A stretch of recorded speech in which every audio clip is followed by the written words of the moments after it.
Welcome, everyone. My name is Catherine Cedarberg. I'm the chair of German Studies. I think I know most of you here, but to all of our students, thanks for joining. I kind of polled our students, would there be interest in an event like this on working abroad or going to graduate school abroad? And we did have a lot of student interest. So hopefully this is also a resource we can provide to our students. And I'd really like to thank our three alumni for joining us today.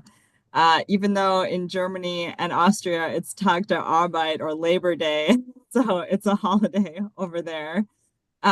So we have Jane Vonderschek, who's coming to us from Nuremberg, and Isaac Kasser from Munich, and Emily Yeitler. Is that how you say it, Emily?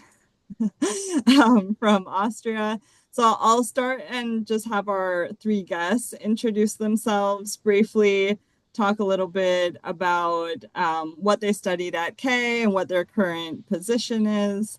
And then we'll have some more questions for the three of them and time for student questions as well. So Jane, I'll pass it to you. So, hello everybody. Jane Mondrashik. I'm from Minnesota and I graduated K in 11. I did a double major. So I majored in international business and economics and majored in German. And I did the 9-month study abroad in Erlangen. And after my studies, I had the Fulbright scholarship. There I was in Augsburg. And after that, I got my master's in finance here in Nuremberg, on the TH here in Nuremberg. And currently I'm working as a financial controller or just controller, team lead in the controlling department at the hospital, the Nuremberg hospital. Yeah, and it's my third employer here in Nuremberg. I was doing controlling right after my master's in corporate controlling, but I decided öffentlicher Dienst is a bit nicer. So yeah, and here I am. Thanks. Then Isaac. Yeah. Hey, I'm Isaac. I'm from Ann Arbor, Michigan. I graduated K in 21. I did my major was business, and kind of due to the pandemic, wasn't able to get a minor, and was still graduating on time. But was also obviously interested in German and math, so statistics and stuff. And yeah, so I was in Erlangen and then had to leave because of pandemic a bit before the semester fully finished. And was still to graduate on time. And summer after graduating, I was able to find a job here in Munich. So I was just very interested in living in Munich, and was able to find one online at this company called Holiday, which is a tech kind of vacation rental company similar to an Airbnb or Booking.com. And I'm currently a performance marketing analyst. So, if you know, performance marketing is basically just figuring out how much to pay for ads and stuff. But yeah, I've been here now 3 going on 4 years, and pretty happy with it. And you played soccer at K too, right? Yeah, and for one season, yeah. So very briefly. And Emily. Yeah, great. I'm Emily Geitler. I'm based about an hour south of Vienna, and I graduated in 2009. So I have been in Austria about 15 and a half years now. And I originally came over also on a combined student Fulbright fellowship after I majored in international business or economics and business with the international business concentration, with a double major in German and a minor in political science. Right, and I did the 6-month study abroad in Erlangen. I also did a study abroad prior to K in Switzerland for a year, and then decided on the Austria Fulbright Fellowship. I was actually the first one from K to find that and apply for it, so I'm really happy that more people are going into it now. And I did that for then 2 years. And right after that, I did my master's at a Fachhochschule in international business consultancy just outside of Vienna. And then right now, I'm working at a US organization with one of our offices here that is a resettlement support center through the organization of HIAS. It's a Jewish nonprofit organization. And I am the head of program support. So I oversee HR, finance and accounting, IT security, data, and all of our physical security. And I've been with them for 8 years. Prior to that, I was the HR manager there, took on compliance and data protection roles. And prior to that, I was working at one of the UN organizations, the International Atomic Energy Agency, in HR, and I also ran a International Association for Media Monitoring for quite a few years in between as well. So I've had really a wide variety of different experiences in Austria, but have never worked for a real Austrian office in German. Okay, great. Thank you. I think we're going to have lots to talk about. And I just want to tell the students too, feel free to put questions in the chat, either that we can all see or message me or Valerie individually. I also didn't introduce Valerie Miller, who's here with us today, but Valerie, do you also want to just briefly introduce yourself? Sure, absolutely. I'll just hop in to say I'm the director of the Center for Career and Professional Development here at Kalamazoo College, and I've been with K for about 11 years. Thanks. And in your self-introductions, Jane, Emily, and Isaac, you all kind of already said a little bit about this, but one thing I was wondering was, did you kind of pick a place you wanted to look for a job? Like Isaac, you mentioned you just wanted to move to Munich, and so you kind of started your job search there. And maybe for Jane and Emily, it was also kind of the path through grad school. But I guess my first question for the three of you is, was it kind of more context that you started the job search abroad, or was it something you kind of already knew as a K student that you wanted to look into? Jane, do you want to answer first? Yeah, I was just going to say, should we just go in the same order? So it definitely was an idea of mine. I've also did a study abroad before I went to K in high school, and so I always kind of envisioned myself living abroad and not in the US. It's very nice in Germany, at least. I don't know in the other Austria, but when you're a student, you have, after you graduate, you have up to 18 months kind of a job searching visa. And that's very nice, provided you have enough money on a bank account. So up to 18 months is just searching for a job, and it does take a while. HR is kind of slow in a lot of companies. And so that is actually the main reason I wanted to stay in Germany. Just you have this opportunity when you have a German diploma. And at that point, I was very open, but I got my first job in Nuremberg at the corporation GfK. So I was just in corporate controlling for 4 years immediately after my master's, and didn't like that, so I switched to öffentlicher Dienst. I don't know öffentlicher Dienst in English. Yeah, you should say a little bit more about that, because you mentioned having Beamten. It's more of like well, I'm not explain verbeamtet, okay, but it's kind of very, very similar. Yeah, so it's not private industry. So I was 4 years in private industry, and private control and corporate controlling wasn't for me. And then I switched to this öffentliche Dienst, kind of like beamtet, kind of government employee, kind of. And so all of my jobs have been 100% German, like very little international. You have to speak German fluently to get a job, at least in Nuremberg. I know in Munich it's more international. But yeah, that was my experience so far. It took some time, but you have 18 months. Oh, what was the question? Without a German diploma? Yeah, I think Isaac can speak to this question. I really Isaac, can't speak to that. yeah. So Isaac, you did go over to Germany without a German degree, with a degree just from K. So could you maybe answer Emiliano's question in your answer too?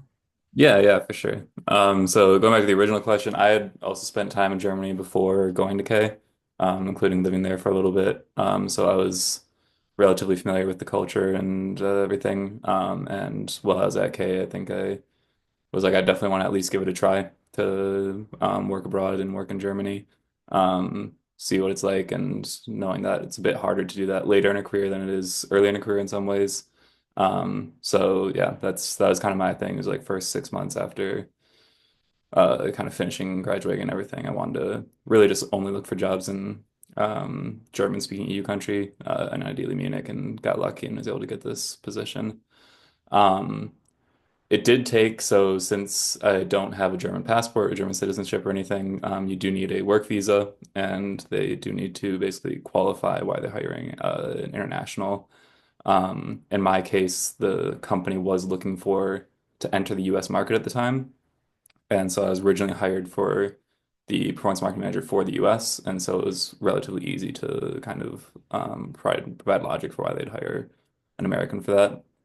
Um, you don't have to have like a company looking to enter the US market or anything, or needing a specific American. It can just be, hey, we think this person has the right skill set for the position. But it's a little bit of an extra process then for the company. Usually the companies will handle it, the process of going through it. In my case, the company was still pretty young and it was using an external agency, so a third party that ended up taking about a bit over a month longer than they expected. So I was here for an extra month without a job, technically, while I was waiting for that paperwork to finish. Luckily, my company I was able to kind of participate at least socially with all the company and get integrated and everything. Um, but then also looking, like I'm looking at changing jobs now, for example, it's a bit trickier of uh, applying to jobs, the jobs you have to write in a lot of the applications, whether or not will need a work visa. I don't think it disqualifies you from positions or anything. But Isaac, it's, just quick question. yeah. Do you do you not have the Niederlassungserlaubnis? What is your visa status? I think I just have an Mm. Aufenthaltstitel right Ah, okay. now. Mm. Yeah. So, yeah, I'm also looking at trying to get the German citizenship though right now through like the turbo process after only 3 years of residency. Yep, they Um, just recently like, changed. yeah. They changed that like 2 years ago to allow it, and now the new government is actually going to try to repeal it. So I'm trying to squeeze in, but Yep. yeah. So the goal is also to get citizenship, and yeah, then I don't have to worry about all that. But in short, I think to answer the question about without a diploma or citizenship or anything, it's possible. It's a bit trickier. Um, but basically, if you find a major company that wants to hire you, they will for sure go through the process and manage it for you. Do you have to speak German? So I don't have to in my current job. So my company's pretty international. Mm. But so actually the first year I was wanting to speak a lot of German, and most of my team was Spanish and Italian or somewhere else in the world. But it's gotten more German. So Mm. now like 50% of my work is in German.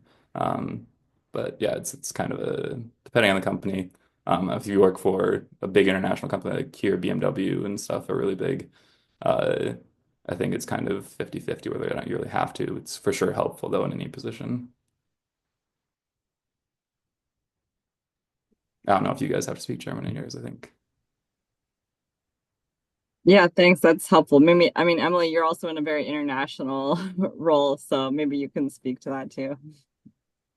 Yeah, I'd love to talk about like what it means for a company to hire people internationally, because I was head of HR for many years and now I oversee HR, and we don't deal with it.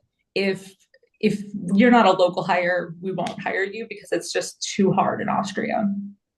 From 15 years ago to now, it's much, much easier. But the easiest way is to get a degree in Austria. And then you have, like Jane was talking about, this 18 months. In Austria, they've upped it to a year, I believe now.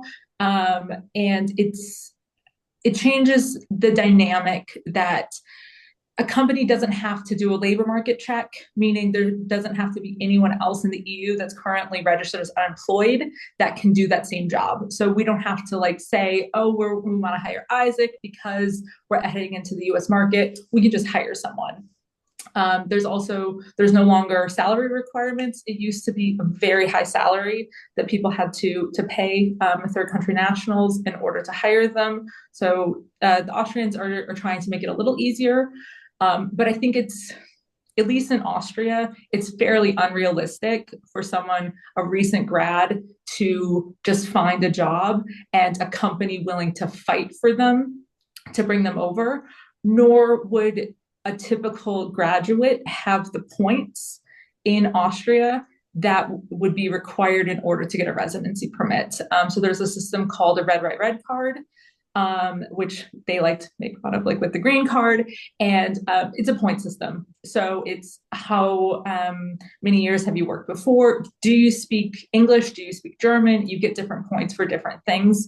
As in native English speakers, it's a little bit easier, as they can definitely tailor job descriptions and things for saying that they do want a native English speaker for that job, but it takes forever. And if you're not located already in Austria, it's very hard for a company to take on that duty of care unless it's a large organization. So I've done it a few times, and it's only for very, very specific positions that we weren't able to find anyone locally that we would bring on someone for that position. And bringing them in from the US, I think, is a bit of a stretch.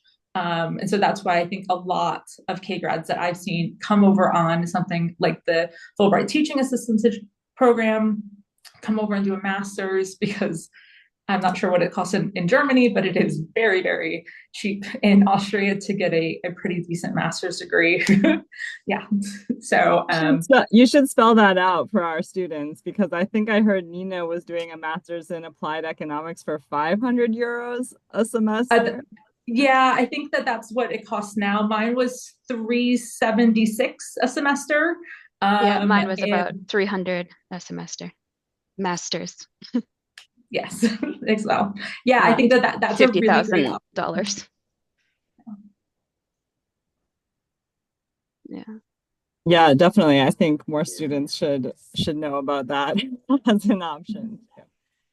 And to be fair, in Germany, I think the situation is not so constrained like in Austria, but it is, at least where I am, it depends where you are, like you definitely have to speak German, and not even German. Like all my colleagues, they're Franconian, so it's Frankish.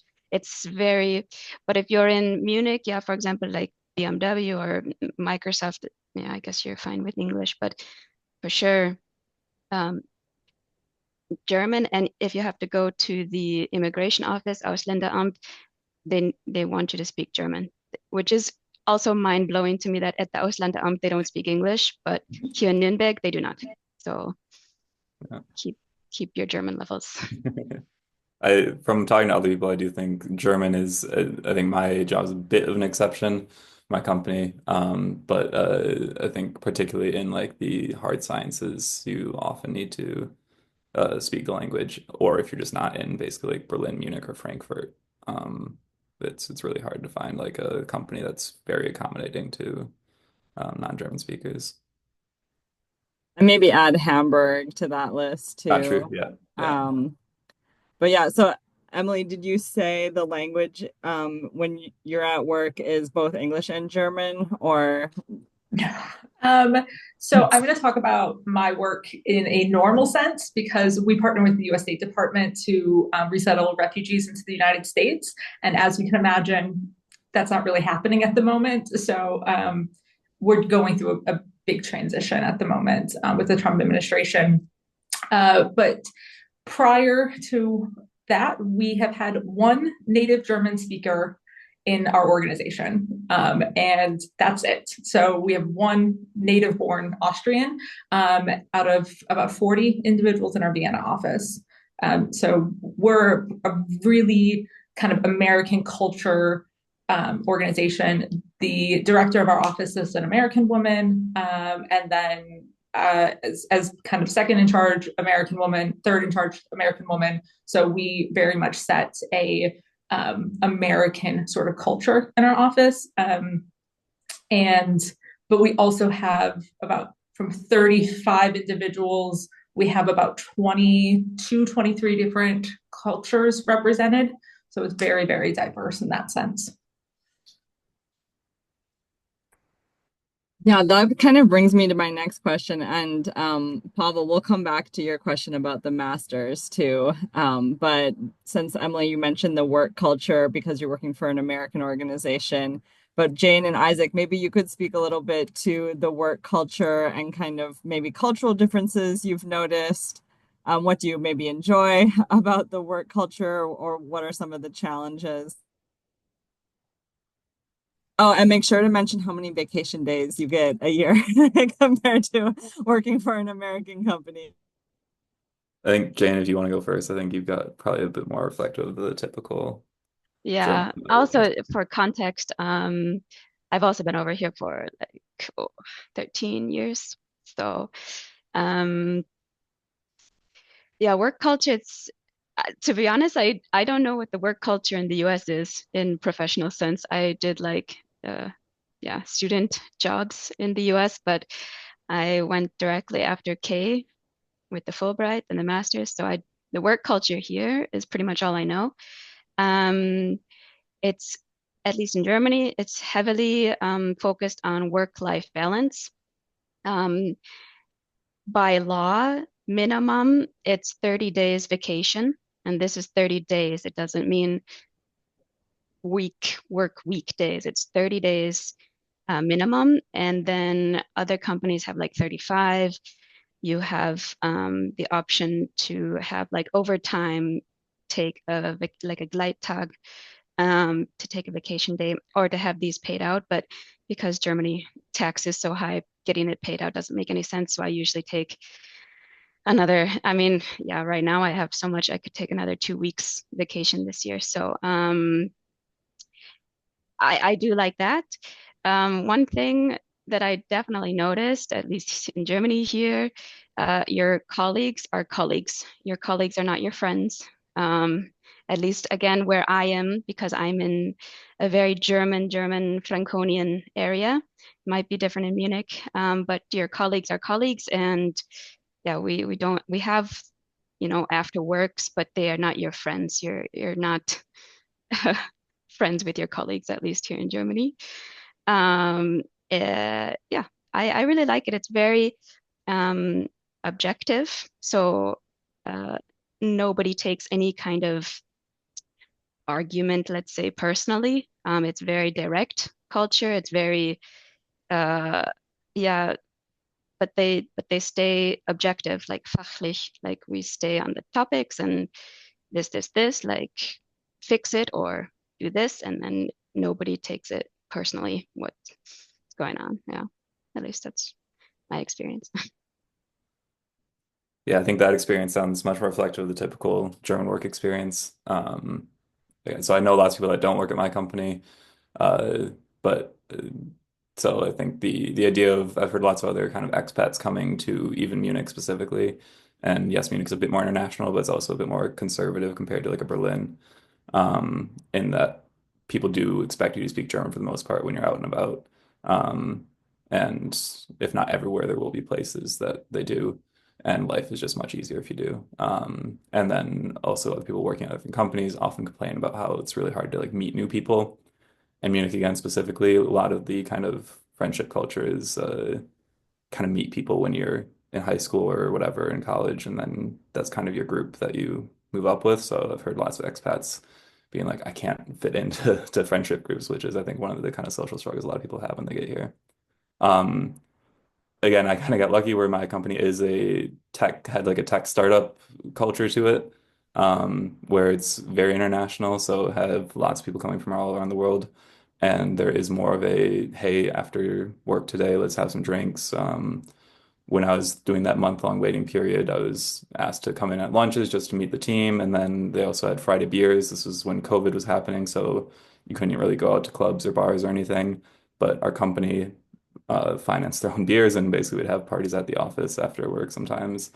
Um, so yeah, I've gotten lucky with that. And then luckily I also know some other people that already knew some people that happen to live here in Munich. Um, but in terms of general work-life balance, again, it's more like what Jane said for most companies that you have your work with your colleagues, maybe every now and then have a beer, but that's kind of you stay professional for the most part. At my company, we do a bit more like offsites and going on trips together and stuff, but it's all mostly organized like outside of the company and just because it's friendship groups. Um, you do have the holidays, which I think is the biggest thing. So everybody respects basically the fact that you have holidays too.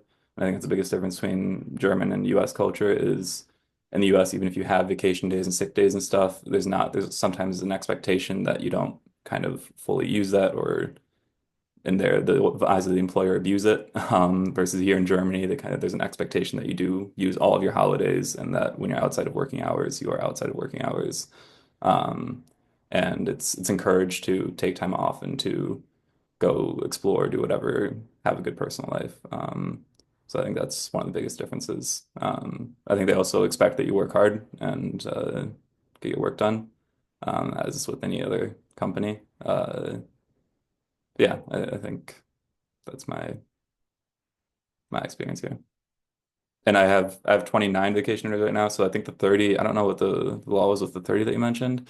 I started off with 28 and I've only been here for 3 to 4 years. But I would get then 30, I think, at the end of this year. And then we've also got like different learning days and other kind of benefits that it adds up to 30, 35 kind of days of not really working, if you want. Emily, do you want to add anything to that too? Well, I would just say that I'm jealous of the 30 days. We're at 25 in Austria, but we also I thought get it was days. law 30 days. I've always had 30 days.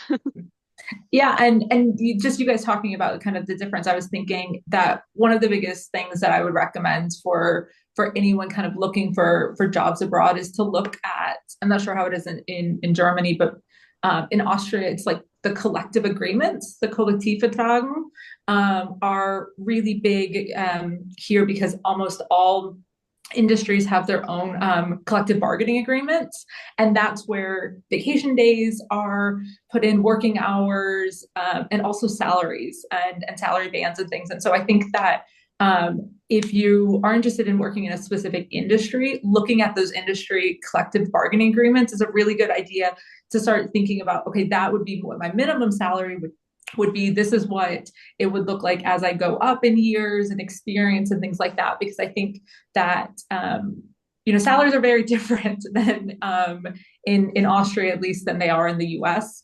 And it's good to set your expectations realistically, and to go into interviews or looking at job advertisements will probably say the salary would be in line with any collective bargaining agreements, with additional overpay for experience and things like that.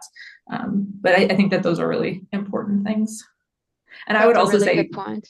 yeah, and Yeah, you guys are salaries. right. Like with this work-life balance, I know my husband is Austrian and he hates it when it's a work day or a weekend or after hours, and I'm like, sorry, I have to get on a call. There's an emergency that came up or something like that.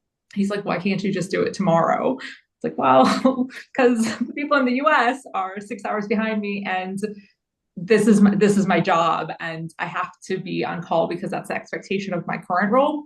But I also am compensated for that. So there are like salaried positions that are compensated for that. So that's also kind of good to know about these all-in contracts. At least that's what it's called in Austria as well.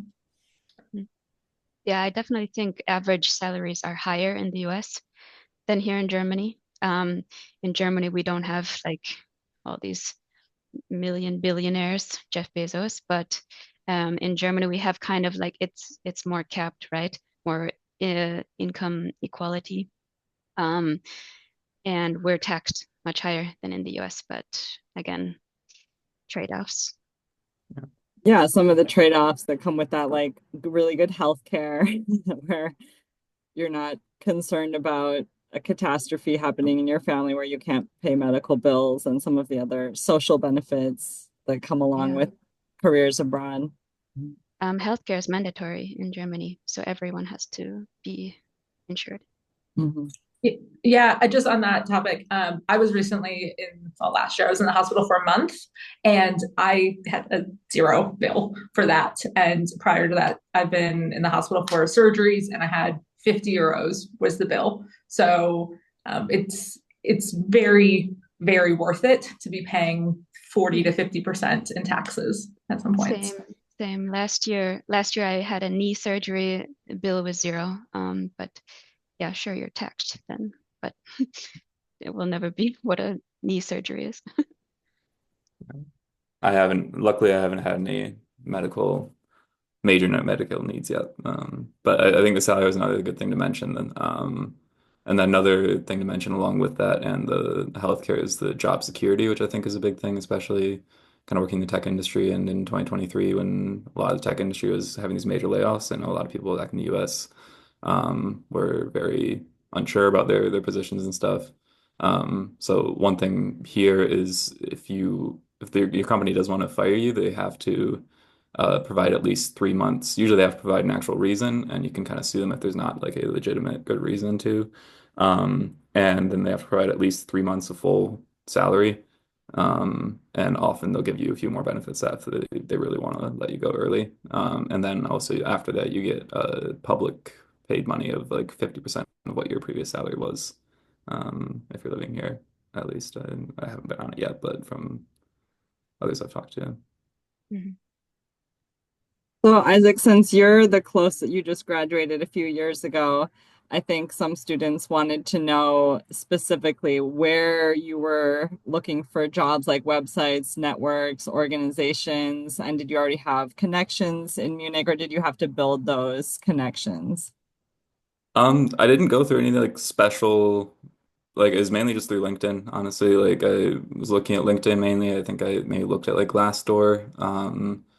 But it was primarily through LinkedIn that I was looking for positions, just like set up a notification of, hey, if you find any positions that match these criteria. And then I had like a part-time job kind of at the time for the summer that would have been a full-time job if I hadn't found a position here. And so when I wasn't working, I was kind of just scrolling through those jobs and seeing if there's anything that fit and applying where possible. So I think, yeah, I mean, with the online age now, I think pretty much any position you're always going to find on one of the primary job posting websites. Um, yeah. Um, then what were the other questions again? Sorry. With the connections and the Yeah. networks, you said you knew some people in Munich already. Yeah, so I had like personal connections here, or at least in Germany, in Bavaria, and then a couple in Bavaria, and then a few just in Germany in general. But nothing like professionally, honestly. So it wasn't like I knew somebody at this company or another company related to it that was like, hey, if you apply here, then you can get it. Uh, so I think it really was just being diligent about looking for positions and trying to find something that would work. The probability is like not super high that you do find something if you're applying for my position. So I think it's kind of a just make sure if you apply to as many as you can, and when you do find something that is particularly interesting, you do feel fits you particularly well, really like kind of commit to making sure your best case for that position. Because it's yeah, I think as Emily said, at least in Austria, it's not super easy. And they do also then have to pay for like getting over here. So they didn't pay, I think they paid 2,500 or something of like the relocation costs, but that's obviously an additional cost for the company that if they don't have to pay, they would prefer not to. Um, so yeah, I think just being diligent and looking on whatever job postings there are. Since I've come here, I've made a lot more of a network. So working at the same company for 3.5 years, at a company that's growing a lot, has pretty normal slash a little bit higher turnover than usual, just because yeah, people moving around means I now have network and people in different places as well. So that's now I feel like a pretty established network. Yeah. Okay, students, feel free to continue to post questions. Let's come back to the question Pavel asked because Jane and Emily both did a master's in Europe. The question was, how different is the process of applying? Are there any specific requirements that universities look for in undergraduates from the US? Emily, you can go first this time. Okay, so I did a couple different programs. My Fulbright Student Combined grant was originally to do a master's program that then dissolved prior to me arriving in Austria. So then I tried to apply to the University of Vienna. I also studied at the University of Linz, where I was first posted, and it became extremely difficult in order to have a bachelor's degree translate directly to being able to study for a master's, because at least in Austria, you have to be able to prove that you could study for that same master's degree in your home country, and that the bachelor's degree is essentially one-to-one. And with K credits, it's a little tricky in order to prove that you've taken all of the required classes, because at least at the University of Vienna, it's very much you have all of these classes, and all of the classes are only related to your bachelor's degree. So you're not taking a liberal arts education. And so they would ask me a lot of questions like, why would you take that class? Why would you take that class? Why don't you have 30 classes of just economics if you want to do a master's in economics? And so I went down the track, and eventually through lots of back and forth, about a year of arguing with them, it was just like, you're going to have to take 2 years of bachelor's classes. And they're all the classes that people wait years to get into. So good luck. So I ended up finding a program in English at a University of Applied Sciences, Fachhochschule, which is a little bit less theory-based and more practicality-based. And this was an international business consultancy. There's a focus on accounting or marketing, and I did the marketing side of it. And it ended up being really practical for me, because it was international business consultancy, can go in any direction. And I was able to market myself in so many different directions after that, depending on what jobs I was looking at. They required the GMAT at that time, which I took locally in Vienna. Other than that, honestly, it's not the best education. At least in Austria, you learn from a very, very young age to memorize things and not have critical thinking. And so I struggled with it because I didn't want to just regurgitate everything that was on the slides. And all of my classmates just did that, and they were a little bit more successful in the classes. And eventually I kind of figured out how to do that. But it's a different style of learning for sure. And otherwise, it was really great, very international, this particular program. And I think that they were more interested in having checked multiple boxes of different nationalities rather than the quality of students. So I think that in our program, we had about 30 students and about 18 nationalities. And so they were just interested, oh, you were from a different country, you were getting in. So that was interesting. And just because some students might not know the Fachhochschule, can you say a little bit too? It's still within the public system. You still have a low tuition. How it is in Austria is that it's more like marketing. I know someone who's taking like digital classes. It's more tech-based. It's more partnering with people who have worked in that field rather than professors. So you're learning from people who have actually done this job. You're working with companies.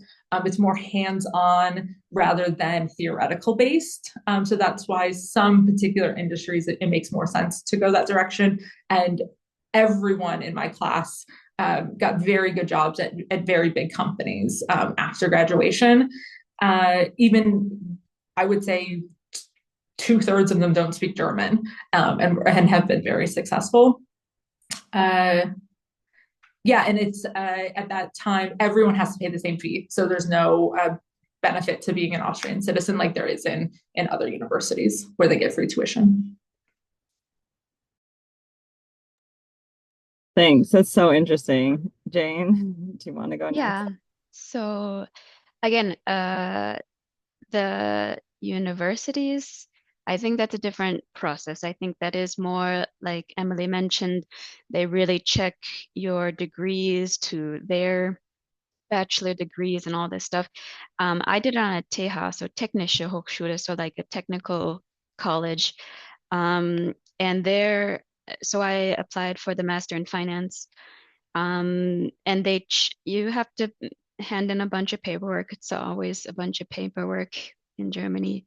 Um, all of your degrees, all of your internships, all of your things.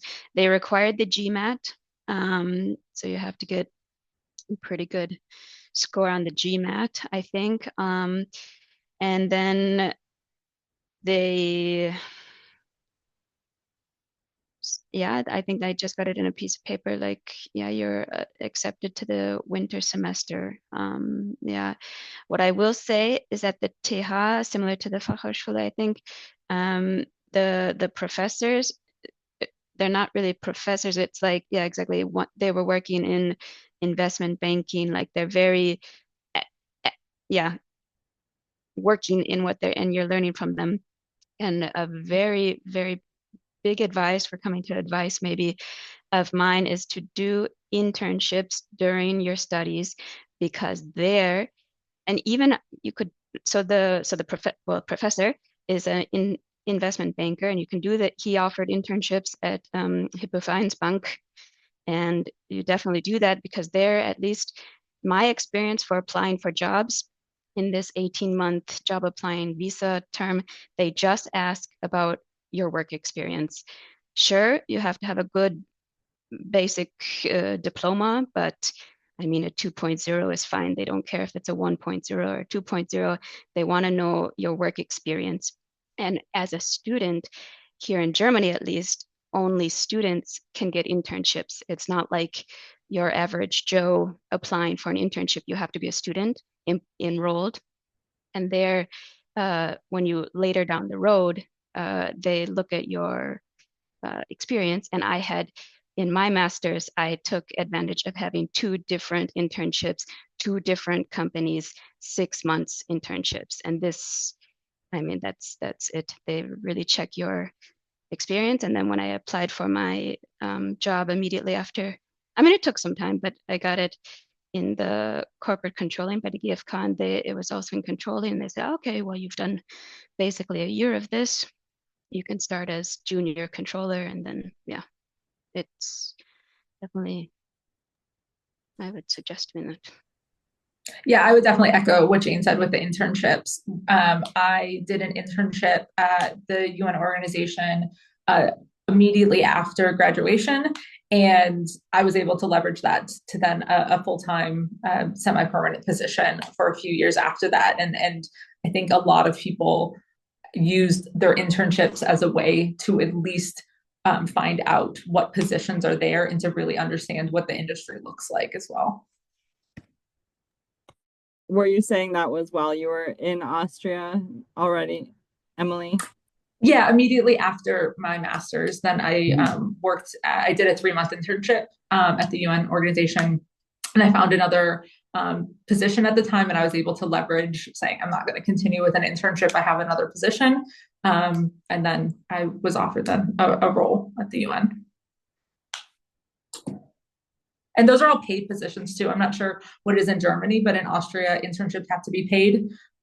So that's internships are paid well. You can also get a working student, a Werkstudent, but those are paid less than an internship because an internship is full-time. You get paid pretty well, and a Werkstudent is just you're there like maybe once or twice a week. But an internship is full-time. You're like a full-time mini employee, and those are just gold. Like in all of my interviews for getting jobs, they always asked what experience and how can you apply this experience to the position you're applying to right here. So yes, they don't ask about my thesis in Kalamazoo. Like, no. Or your GPA, right? I mean, they look for a GPA, but it's kind of more like a standard, like, ah, okay, you're not a complete idiot here. Okay. And then I've never put GPA on my CV, and nor would I ever look for it when I look yeah, at maybe in resumes and hiring people. the finance jobs were maybe a little, yeah, but Yeah. they don't, Or no, they don't care. And I assume also you probably list a lot of the internships, but then also a lot of the classes that you've taken in finance. I tend to see that when I hire finance people, it's like I know these different areas of finance very well. I was wondering if I can ask if your institutions helped you find those internships, or were those internships you found on your own? Found on your own. Yeah, mine was after graduation. We didn't require one during the master's, though most people were like a Werkstudent, like they were maybe doing an internship after their bachelor's and then started their master's and then continued to work part time. Oh, I think the I professors, yeah. Yeah. Yeah, my university didn't have anything like that. I was babysitting, teaching English, things like that during my studies. Yeah, like my professors were actually like career working in finance. And so they said, hey, go to the website, apply for the internship. The X department, blah, blah, blah. So definitely just So they're everything's online. yeah, they're Just Google. advertised online like other jobs would be, the Yep. practicum. Yeah. Isaac, do you have any other advice you would give to students who are looking for positions abroad? I mean, I think it's definitely doable. It is harder. And I think in one other thing that was kind of mentioned, but would point out again is the salary is going to be much lower here than it is in the US. So it's a bit of an overstatement, but generally you can assume the US salary for any given position is going to be about twice as high as like what you'd get paid here before taxes and after taxes 2 to 3 times as high. So it's something where you need to be able to manage your finances, especially for me coming like straight after graduating.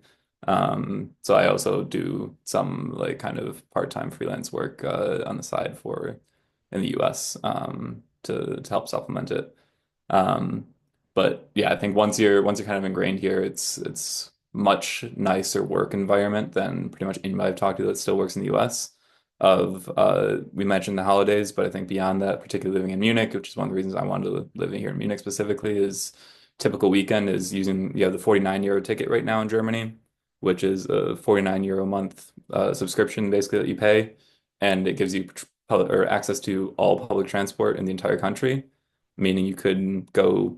I could theoretically travel to Berlin with it. That would be about 8 hour trip or more right now with Deutsche Bahn, but like get to Nuremberg. I actually go to Nuremberg relatively often because I have some friends there still. And then that's like 2 hours or so. And with the 49 euro ticket, it's basically traveling for free. And so typical weekend for me is Saturday doing errands and stuff, and then maybe hanging out with friends. Now that's getting nice out. In Munich, you have big English Garten. I live right across the street from Olympia Park. These are both huge, huge parks that have very nice kind of amenities of they're well maintained. They're very clean. There's constantly concerts going on. Taylor Swift was here last year, the weekend, Coldplay. So you still get a lot of the big things that you'd like if you're in one of the big cities. Obviously, in Berlin, you get even more. Um, and then Sunday is often going for a hike, which is a very typical Bavarian, Austrian thing of just, hey, Sunday, we're gonna meet up, take the train out to the mountains, hike up to the peak of a mountain, maybe have a beer at the top because they have these little huts at the top where you can get a beer or just bring your own food and hang out on the peak of the beautiful Alps and just enjoy it all for relatively free because the trains are free if you bring your own lunch. Maybe you pay for a beer. So that's one of the kind of trade-offs. And then again, also I think the outside of so personal life culture. Like my brother, for example, he works in Chicago, and we both are very recreationally into volleyball, beach volleyball. In Chicago, you got Lake Michigan, but he's complained to me how it's hard it is to find like groups of people to go play with. Versus here, I think it's quite easy, partially because I'm living right next to Olympia Park, but like there's lots of kind of recreational people wanting to do sport. So yeah, I think the extracurriculars and stuff here are a bit easier to access and for sure cheaper to access. That's what you pay your taxes for. In addition to traveling. So as also somebody that likes to travel and happen to be working in the travel industry, I think I traveled to like 6 countries in the last year on a very, very limited budget. And they were all great experiences. So I think that's the other big benefit, particularly living in Austria, Bavaria kind of thing. You're very central in all of Europe.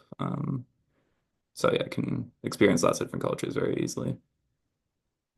Yeah, thanks for that. I think, when you talk about some of those trade-offs too, the salary might be lower, but there's also like the cost of living, I still think in Europe is lower, and things like not having to own a car because the transport is so good if you're living in a metropolitan area.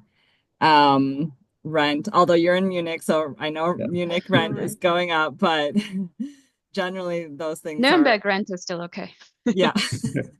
Really, And anywhere outside of Munich, you'll have yeah, much better rent yeah. in terms of cost wise. And But yeah, there are cheap flights. It's not like the US national flights are really expensive in the US. In Europe, you can get Ryanair flights to Dublin, to Ireland, to Barcelona from Nuremberg round trip, like, I don't know, €50. it Mhm. is also half the price to do a round trip between Europe and the US, at least Mm. Germany and US. It's about half the price doing it from Europe than it is in the US for some reason. It costs like around 600 euros for me to book like a round trip flight to the US and back with like a checked bag. For most Americans, I think it's usually like $1,200 or so. I don't know Yeah. what I think people have more experience booking that from the US. But yeah. Well, we just have a few more minutes left. Any other last questions from students or any other last pieces of advice from our alumni to students who are interested in careers abroad? Yeah, I would say it's really important to understand the rules and regulations about if you are able to get a residency permit with working abilities into that, because there's lots of different types. And so if you kind of are focusing in on Germany, you know the rules there, what that would look like for an organization too. And in Austria, it's the same. And then I would say be very forthcoming with that in your application materials. This is what I qualify for. This is how easy it is for you. Because I get very frustrated when I'm going to hire someone and I ask them, well, what do you apply? What do you qualify for? Do you meet the point system? Do you not meet the point system? Things like that. And they said, oh, I don't know anything about that. And it shows me that they're not prepared, but it also shows me what they'd be like as an employee. And I think that a lot of organizations have had bad histories with trying to hire people from abroad, even if they're there already. And so they've kind of written it off. And with so many countries trying to make it easier to hire international people, I think it's good to just know. And I used to walk in to organizations and say, yeah, this is the one pager that you have to fill out. It just says how much I'm going to make and attach the job description. And they were very surprised to hear that it's quite easy these days to do that. So I think that that's a good idea. I would also really, really recommend that not all jobs are advertised. I found my job, it might have been advertised, but it was advertised not in a big public setting, through someone that I met at a pub quiz, through a women's group, international women's groups. There's Americans, I know that this current generation doesn't use Facebook very much, but I post all of my jobs on Facebook, and I find 80% of my staff on Facebook, through international hires in Austria, Americans in Austria, Americans in Vienna, women, international women of Vienna, those sorts of groups. I say, this is what I'm looking for now. Also, people all the time will post in those groups and say, hey, this is kind of my background. I'm a trailing spouse. I wound up here, or I'm looking to move to Vienna. And I have found people that way. I hadn't advertised the position yet, and I say, yeah, come in, let me meet you. And I found a position for them. And so I think that a lot of times those sorts of networking, even though you don't necessarily have to know the person very well, ask people, where do you work? Oh, do you have some friends that work at this company? Don't be kind of intrusive about it, but get to know what English speaking jobs are out there, or companies that are interested in hiring Americans or international people as well. Great, thanks. Jane, any last words?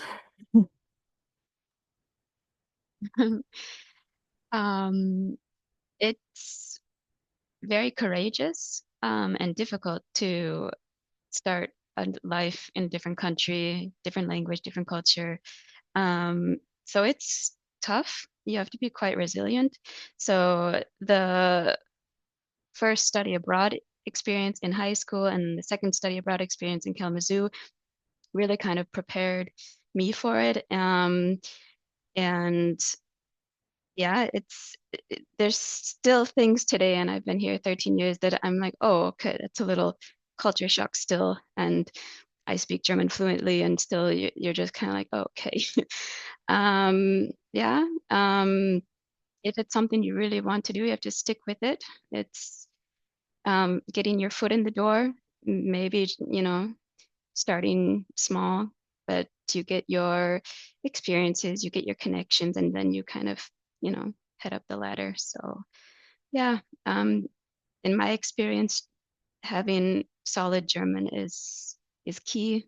Be resilient, keep at it. It's going to be tough, but I think the reward is also very, very, yeah, just as nice for it. Yeah. That's a great note to end on. You definitely need courage to move abroad. So many of our students have already gone through that once with their study abroad experience. And yeah, I was pleased to hear that some are also interested in going back, whether it's, yeah, for maybe like Isaac, you don't know yet if it's where you'll end up. Try it out, try a job over there. Yeah. I want to just thank our 3 alumni who are here with us today and made time on their holiday. So thank you again, and thanks to all the students who joined us. This was a really great conversation. I learned so much from all of you, and it makes me also much more well-informed to talk to our students who have these kinds of questions and know where to send them. So thank you on behalf of the German department as well. Yes, and thank you so much, Dr. Sederberg, for organizing this. It's a fantastic event. We'll be sure to share with students, because I think there'll be many who missed, who would love to hear what these 3 alumni have to say. So thank you so much for joining us today. Yeah. Thank you. Cheers. Thank Thank you. you. Bye. Thanks. Yeah.